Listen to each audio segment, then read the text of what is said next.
हुसैनाबाद के पूर्व विधायक सुबह से बैठे हैं, पिछड़ों का आरक्षण 27% करने का मांग कर रहे हैं। कह रहे हैं कि जब हमारी जनसंख्या 50 से 52% है तो फिर जनसंख्या के आधार पे क्यों नहीं हमको आरक्षण मिले। जेएमएम कह रही है कि हम तो दे रहे हैं, हल्ला किस बात का है, थोड़ा वक्त लगेगा। देखिए, 2 वर्ष बीतने को है। माननीय मुख्यमंत्री जी अपने चुनावी सभाओं में पिछड़ों को ये आश्वासन देने का काम किए थे कि हमारी सरकार बनती है तो पहले कैबिनेट में ही हम ओबीसी को आरक्षण बढ़ाने का प्रस्ताव लेंगे। लेकिन अब 2 साल में इनका एक भी कैबिनेट नहीं हुआ है। ऐसा तो नहीं हो सकता, लेकिन ये स्मरण जो है इनको नहीं है, इनको विस्मरण हो गया है। ये भूल गए हैं कि हमने जनता से क्या वादा किया है, पिछड़े वर्ग से क्या वादा किया है, ये भूल गए हैं। और अब जब जन आंदोलन के माध्यम से जनता जो है अपनी बात को माननीय मुख्यमंत्री तक पहुंचाने का काम कर रही है, तो पुलिस लाठी चार्ज करके उस आवाज़ को दबाना चाहती है। लेकिन अब पूरे झारखंड में आजसू पार्टी अब चुप नहीं बैठेगी, क्योंकि जनता के समस्याओं को लेकर आंदोलन करना आजसू पार्टी जो है ठान ली है। और जो ओबीसी को आरक्षण का जहां तक बात है, अभी राष्ट्रीय मानक के आधार पर, चूँकि मैंने ये 27% फिक्स नहीं किया है, जो राष्ट्रीय मानक हो उस आधार पर ओबीसी को आरक्षण मिलना चाहिए। क्योंकि पिछले 2014 में पिछड़े वर्ग आयोग का रिपोर्ट है कि इनको 36% आरक्षण मिलना चाहिए, तो उस आरक्षण व्यवस्था को लागू करें ना। अब 27% ये बहुत पुरानी बात है, ये तो राष्ट्रीय मानक के आधार पर जो है मंडल कमीशन का सिफारिश था।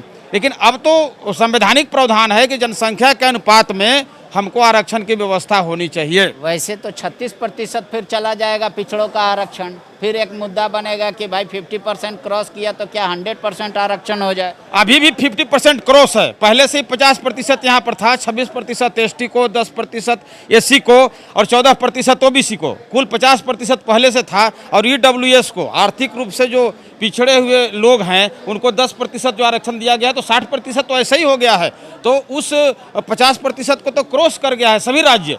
तो फिर आरक्षण देने में कोताही क्यों किया जा रहा है? वो 50% की बाध्यता जो है अब जो है माननीय सुप्रीम कोर्ट के द्वारा नहीं लगाया गया है कि आप 50% ही रखें। अगर लगाना होता तो ईडब्ल्यूएस को, आर्थिक रूप से जो पिछड़े हुए लोग थे, उनको 10% आरक्षण का व्यवस्था किया गया है। तो 50% से सीमा पार वैसे ही कर गया।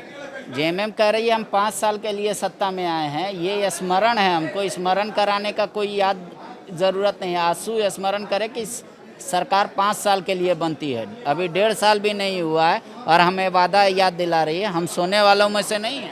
नहीं, 1.5 साल से तो ज़्यादा हो गया, शायद वो काउंट करने में भूल रहे हैं।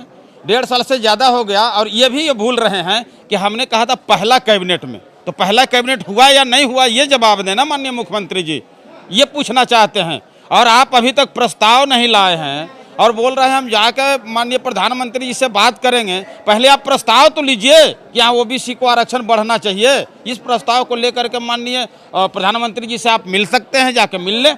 और सवाल तो उठेगा कि पिछली सरकार भी तो आप ही लोग की थी, उस समय क्यों नहीं आया आप लोगों को पिछड़ों का आरक्षण बढ़ाने के लिए? नहीं, उस समय भी मैंने मांग किया था, आपको स्मरण होगा कि इसी विधानसभा परिसर में 5 दिन तक मैंने धरना दिया था कि पिछड़े वर्ग के आरक्षण को बढ़ाया जाए।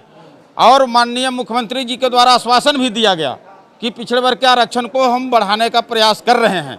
लेकिन उसके बाद सरकार चली गई, तो मैंने तो लड़ा पिछले सरकार में भी, और इस सरकार से भी मैं मांग कर रहा हूं कि आप उसको जो है नज़रअंदाज नहीं करें। पिछड़े वर्ग का हक मारा जा रहा है। 21 वर्षों में 14% हमको दिया जा रहा है, आबादी मेरा 52% से ज़्यादा है और हमको 14% आरक्षण मिले, ये कहाँ का न्याय है? ये क्या करेगी आजसू पार्टी जो है पूरे झारखंड में चरणबद्ध आंदोलन करेगी और जन जागरण अभियान चला करके पिछड़ों को उनका हक दिला करके आजसू पार्टी दम लेगी। तो कुशवाहा शिवपूजन जी का कहना है कि भाई 27% आरक्षण वाला पुराना मुद्दा था, राष्ट्रीय औसत के अनुसार से हम लोग को आरक्षण देना चाहिए, मतलब पिछड़ों का आरक्षण लगभग 36% जाएगा।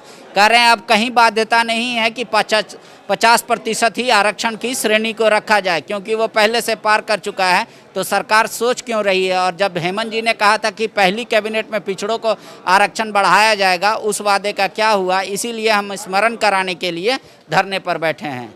शुक्रिया। विवेकानंद विद्या मंदिर स्कूल, एक CBSE affiliated English medium coed school है। हम शिक्षा के साथ संस्कार देते हैं। thefollowup.in. Like, share, and subscribe. www.thefollowup.in